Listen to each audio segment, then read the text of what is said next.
무한국제공항 활성화를 위한 토론회를 연 전남도 의회. 군공항 통합 이전을 설득하는 자리가 아니었냐는 지적이 나오고 있습니다. 필수 의료 혁신을 위해 전남을 찾은 보건복지부에게 전라남도가 의대 유치가 가장 시급하다고 호소했습니다. 눈 피해 신고가 사흘간 60건을 넘어섰습니다. 빙판길에 미끄러진 교통사고가 가장 많았습니다. 새로운 정치 세력 규합을 꾀하고 있는 이낙연 전 총리가 총선을 앞두고 잇따라 광주를 찾고 있습니다. 여러분 안녕하십니까? 목포 MBC 뉴스데스크입니다. 전라남도 의회가 무한국제공항 활성화를 의회 차원에서 논의하겠다며 대토론회를 열었습니다. 서남권 중심 공항으로 거듭나기 위한 시설 확충 필요성 등이 논의됐지만 사실상 군공항 통합 이전을 설득하기 위한 전라남도의 군공항 이전 바로 알기와 다를 바 없었다는 평가입니다. 서희령 기자입니다. 코로나19 사태가 시작되며 전 세계적으로 여객 실적이 급감했던 지난 2020년.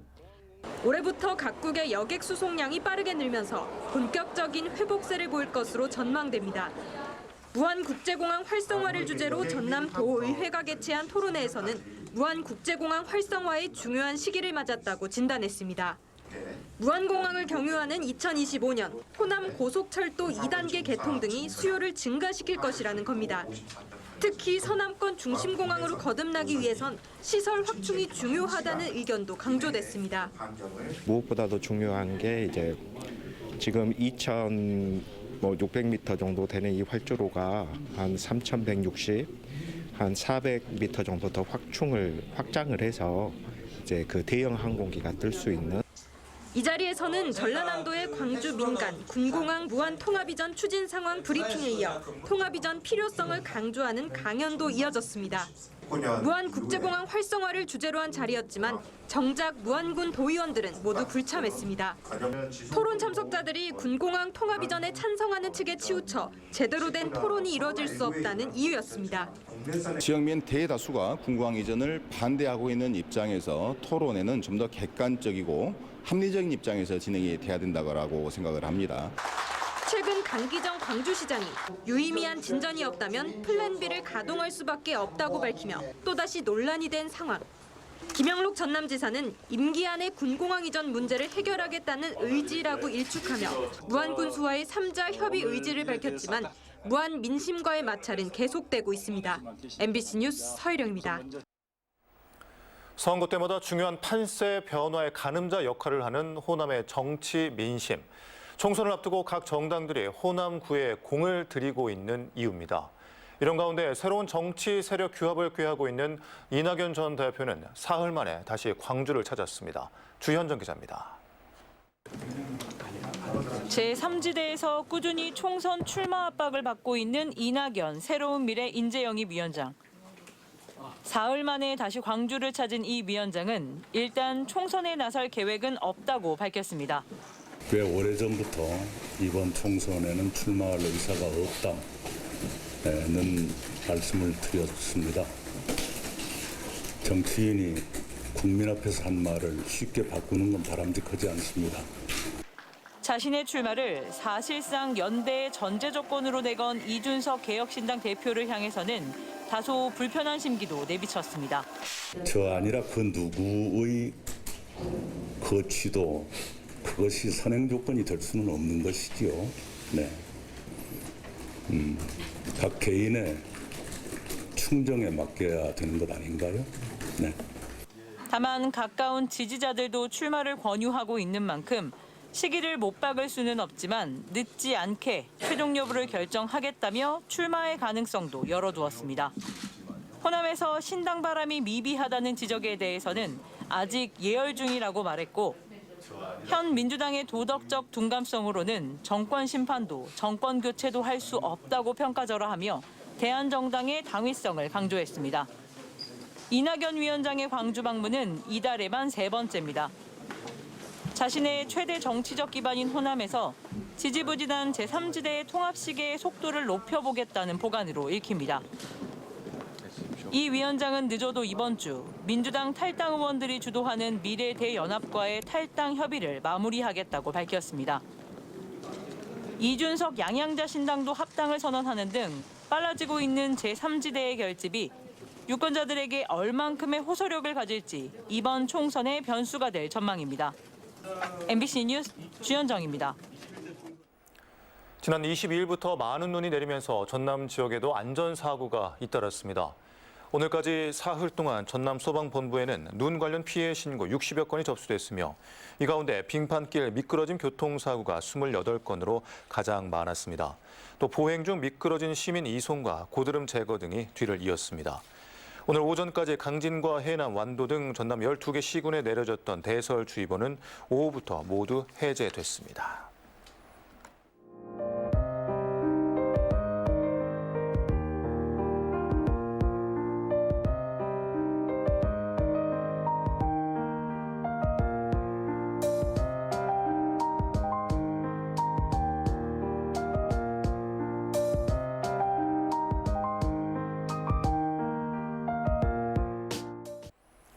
오늘 아침 눈 내린 유달산의 모습이었는데요. 계속된 한파와 많은 눈에 피해 없으시길 바라겠습니다.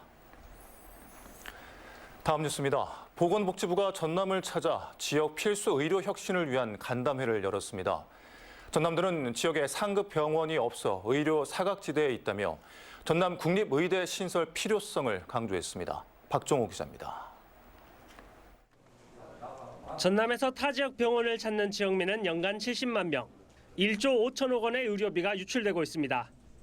1억 원이 넘는 고액 연봉을 제시해도 일하겠다는 의사가 없어 목포와 순천 등 지방의료원 3곳 10개가는 휴진 상태. 보건복지부가 이 같은 상황을 파악하고 필수의료 혁신안의 개선 방안을 논의하기 위해 전남을 찾았습니다. 전남도는 고령 인구가 좀 많아서 의료 수요는 높은 반면에 의료 인프라는 다 아시다시피 좀 취약한 편입니다. 이 자리에서 전라남도는 공중보건의사 배치 확대와 병원선 운영비 국비 지원 등을 요청했습니다. 또 의료 공백 문제 해결을 위해서는 의대 유치가 가장 시급하다고 호소했습니다. 의과대학 정원 이 부분은 반드시 우리가 해결해 나가야 될 일이고 우리 도민들의 열망이 달려있는 일이기 때문에 이번 기회에 국립의과대학 설립을 반드시 정부가 의사 인력을 확충하고 병원 인력 구조 개편 등 필수 의료 혁신 전략을 발표한 건 지난해 10월. 의사협회와 정원 규모에 대한 잡음은 끊이지 않고 계속되고 있습니다. 전라남도는 국회에서 범도민 유치 결의대회를 개최해 의대 설립 분위기 조성과 함께 정부의 결정을 촉구할 방침입니다. MBC 뉴스 박종호입니다. 지난해 말 나주시가 광주 전남 공동혁신도시 발전기금으로 50억 원을 사상 처음으로 출연했습니다. 이 기금은 광주와 전남이 만든 기금위원회를 통해 어떻게 쓰일지 정해지게 되는데요. 위원회가 아닌 재단을 설립해서 기금을 제대로 운영해야 한다는 주장이 제기되고 있습니다. 김초롱 기자입니다. 지난 2006년 2월 광주와 전남, 나주시는 혁신도시 발전기금을 조성하자는 협약을 맺었습니다. 공동혁신도시인 만큼 나주시가 기관 이전으로 얻게 된 지방세 등 수익을 다른 지역의 균형 발전을 위해 사용하기로 한 겁니다. 기금의 규모와 사용처 등을 두고 지자체 간 의견 차이가 계속되다가 협약 이후 18년이 다 돼서야 나주시는 50억 원을 출연했습니다. 광주와 전남은 기금위원회를 구성해 이를 운용하기로 했습니다. 하지만 위원회가 아니라 5년 전 맺은 협약에 따라 발전재단을 설립해야 한다는 주장이 제기됐습니다. 재단 설립은 아직도 기약이 없습니다. 용역은 마무리되었지만 그 결과에 대한 후속 조치를 성실히 이행키로 한 합의를 광주시도 전라남도도 지키지 않고 있는 것입니다. 지난 2019년 광주와 전남, 나주는 발전기금 관련 용역 결과를 수용하고 후속 조치를 이행하겠다는 협약을 맺었고 2021년 용역 결과에는 기금 사용처와 향후 평가를 위해선 발전재단을 설립해 기금을 운용해야 한다는 내용이 담겼습니다. 이렇게 법률과 타당성, 재원 마련 방안까지 검토됐지만 재단 설립과는 다른 방향으로 진행되는 겁니다. 기금위원회는 말 그대로 사업을 선정하고 의결하는 위원회 기능만 있기 때문에 어떤 사업을 할 것인지 어떻게 해야 되는지 일괄되게 하나의 기관에서 하기 위해서는 기금위원회보다는 발전재단이 더 필요한 상황입니다. 특히 공동혁신도시라는 특성을 감안할 때 발전재단이 컨트롤 타워로 기능하며 구심점이 되어야 지역 발전이 효율적으로 이뤄질 수 있다는 점은 누구도 부인하기 어려워 보입니다. MBC 뉴스 김초롱입니다. 다음은 희망 2024 나눔 캠페인에 함께해 주신 분들입니다.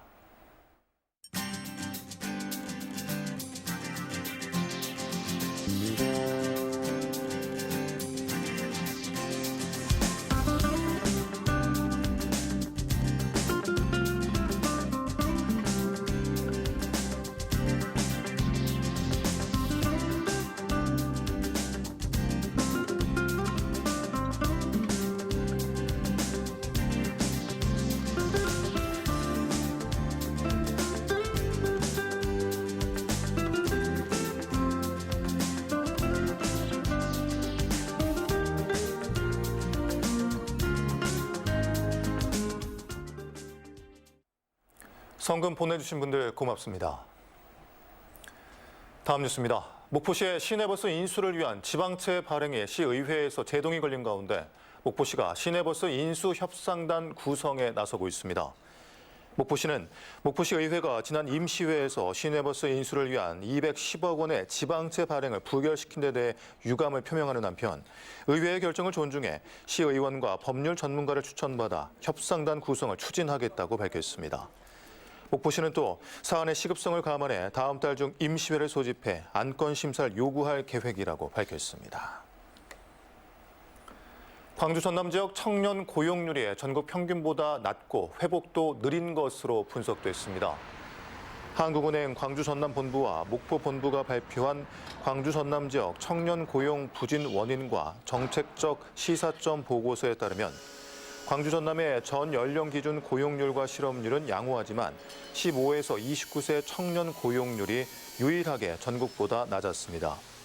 보고서는 광주 전남 지역의 낮은 청년 고용률의 주요 원인으로 지역 경제의 성장 잠재력 하락, 낮은 수준의 일자리 실, 열악한 정주 여건 등을 꼽았습니다. 수도권 중심으로 편성된 국가 에너지 정책을 지역으로 분산하는 분산 에너지 활성화 특별법에 발맞춰 영암군이 분산 에너지 추진 전략 포럼을 열었습니다. 영암군은 분산 에너지 선도 도시로 거듭나기 위한 영암군 분산 에너지 특화적 유치 추진단을 발족하고 지역 내 다양한 주체들과 협력해 분산 에너지 특화 지역 유치와 에너지 자립마을 조성 등을 추진하겠다고 밝혔습니다. 전라남도 사회서비스원 일부 수탁기관장의 공석이 장기화되고 있는 가운데 전라남도의 대책 마련을 촉구하는 목소리가 높아지고 있습니다. 전남도의회 보건복지환경위원회 김정희 의원은 광역이동지원센터장이 3년 전 정년 퇴임한 뒤 아직까지 공석이고 지역 사회 서비스 지원단 팀장도 채용하지 못해 겸직하고 있는 것은 부적절하다며 조속한 개선 방안 마련을 촉구했습니다. 장흥 대표 특산물인 표고버섯이 이상기후로 인한 냉해 피해를 입은 가운데 장흥군 의회가 정부 차원의 대책 마련을 촉구하는 건의안을 채택했습니다. 장흥군 의회는 지구온난화로 자연재해가 임산물 작황에 영향을 미치고 있어 임산물에도 농작물과 같은 지원책과 재해보험 같은 안전장치가 필요하다고 강조했습니다. 한편 장흥에서는 지난해 12월부터 120개 농가의 표고버섯 180만여 개에서 냉해가 발생하는 것으로 나타났습니다. 코로나19 이후 전남 지역의 독감 환자가 크게 늘어나는 것으로 나타났습니다. 전남보건환경연구원은 지난해 9월 인플루엔자 유행주의보 발령 이후 현재까지 도내 호흡기 환자 255명 가운데 30.2%인 77명에서 인플루엔자 바이러스가 검출됐으며 지난해 같은 기간보다 2.2배 증가했다고 설명했습니다. 또 지난해와 달리 유행하는 인플루엔자 유형이 A형뿐만 아니라 B형도 지속해서 확산하고 있다며 마스크 착용과 손 씻기 등 기본 예방수칙 준수를 당부했습니다. 설을 맞아 전라남도가 다음 달 14일까지 한우 가격 안정을 위한 대대적 할인 행사를 추진합니다. 지역 축협 하나로마트와 한우 광역 브랜드 온라인 쇼핑몰 남도장터를 통해 참여할 수 있는 이번 행사에서는 한우 1등급 이상 구이용과 정육, 선물 세트 등 품목을 최대 35% 할인에 판매합니다. 목포대는 고용노동부와 한국고용정보원이 주관한 2023년 대학 일자리 플러스 센터 사업 연차 성과 평가에서 최고 등급인 우수 평가를 받았다고 밝혔습니다. 목포대는 대학 일자리 플러스 센터를 중심으로 저학년부터 고학년 졸업 이후까지 수요자 중심의 온 오프라인 진로 취업 상담과 지역 청년 고용 거버넌스 구축에 노력한 점을 평가받았습니다.